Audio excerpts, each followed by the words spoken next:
جابت لي شويبس، امي جابت لي شويبس، امي جابت لي شويبس حلوه قوي. ماما جابتها لي قالت لي اشربيها انت كلها لوحدك وخبيتها من الواد فؤاد. الله،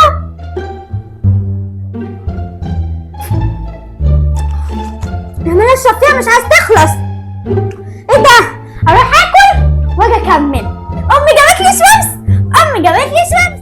ماما واقول لها وتقول لي ومش عايزه تجيب لي اي حاجه خالص، مش عارف اعرف ليه، بس مش عارف ايه اللي حصل.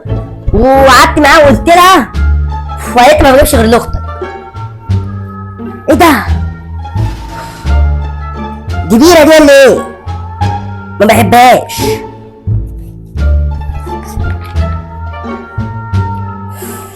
الله ده قناص، دي حلوه قوي. بتاعت مين دي؟ انا اخدها واشربها في الشارع عشان محدش يعرف، لو حد عرف يعني عادي. ايه ده؟ الله، اكلت كتير قوي. ماما